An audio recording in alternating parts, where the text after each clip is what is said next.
Satu hari satu soal di Hamin 53 TKAD SMP.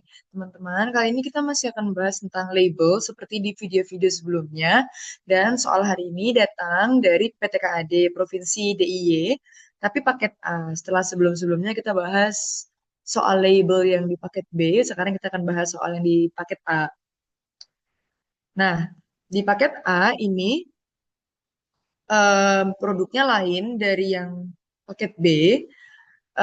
Tapi teman-teman harus ingat kalau mendapatkan soal label, teman-teman nggak usah baca detail em, isi dari labelnya itu, karena yang namanya label itu pasti dia punya banyak tulisan. Jadi teman-teman cukup tahu ini label dari produk apa. Setelah itu langsung baca soalnya, gitu ya. Oke, di teks satu di sini ada Jumbo Punjabi Samosa. Samosa, eh, samosa itu adalah makanan dari India. Dia bentuknya kayak pastel. Bentuknya segitiga gitu. Kalau kita mungkin taunya pastel kayak yang isi ayam gitu. Tapi teman-teman, pun kalau teman-teman nggak tahu apa itu em, samosa, I think that wouldn't be a problem. Itu tidak akan menjadi masalah selagi teman-teman nantinya bisa memahami soalnya meminta apa dan bisa menemukan jawaban soalnya dengan benar. Jadi nggak harus tahu samosa itu apa, itu nggak apa-apa. Lanjut ya, kalau di teks 2 ini juga chicken samosa. Nah, inilah samosa itu. Tapi ya itu kalau teman-teman nggak tahu, ya udah nggak usah terlalu dipikirkan. Apa itu samosa tuh nggak usah terlalu dipikirkan. Yang penting teman-teman nanti bisa membaca soalnya dengan baik dan bisa memahami apa yang diminta sama soalnya gitu ya.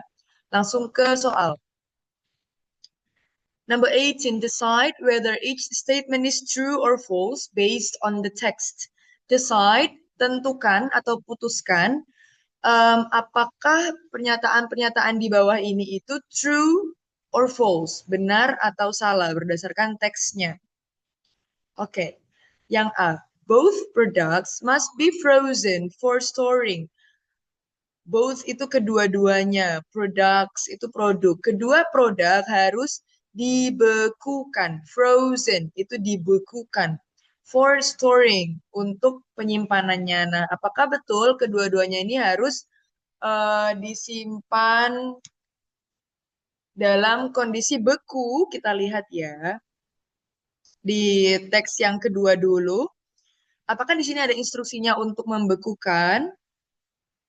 Nah, di sini ya ada tulisannya keep frozen, berarti memang harus dibekukan. Lalu berikutnya yang teks 2, apakah ada di sini instruksinya untuk membekukan? Nah, di sini ada ya. Hai, Dirga. Di sini ada instruksinya untuk membekukan. Jadi, em, dua-duanya ada instruksi untuk membekukan. Jadi, that is true. Betul ya? Oke, yang B. Both products have the same number of servings per container. Kedua produk itu memiliki jumlah penyajian yang sama per bungkusnya. Container ini bungkus maksudnya ya.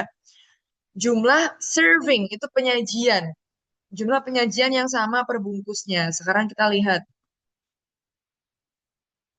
Yang di teks 2 itu ada ini ya.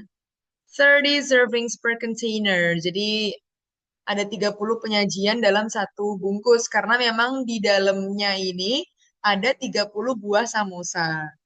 Nah, berikutnya, kalau yang di teks 2 di sini hanya 25 pieces, berarti hanya 25 servings per container. Jadi beda ya, yang satu ini 25, yang satu ini 30. So, yang nomor 2 ini false. Kita lanjut yang C. Both products are unsuitable for people with a wet allergy. Unsuitable itu artinya tidak cocok. Tidak cocok untuk orang dengan alergi tepung atau alergi gandum.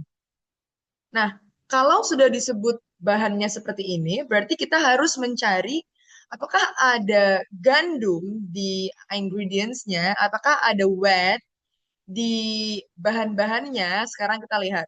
Nah, di sini ada nih. Langsung ketemu ya. Wet flour berarti yang teks 2 ini dia mengandung gandum, mengandung wet. Jadi kalau dia alergi gandum, maka cocok tidak? Tidak cocok tentunya ya. Kita lihat yang di teks satunya. Apakah dia ada wet juga? Nah, ini dia. Wet ya. Jadi di teks satu dan di teks 2 sama-sama mengandung wet atau gandum.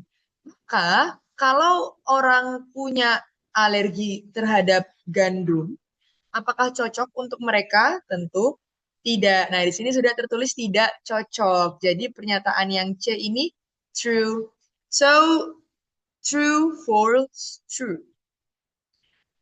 That is all for today. Bye.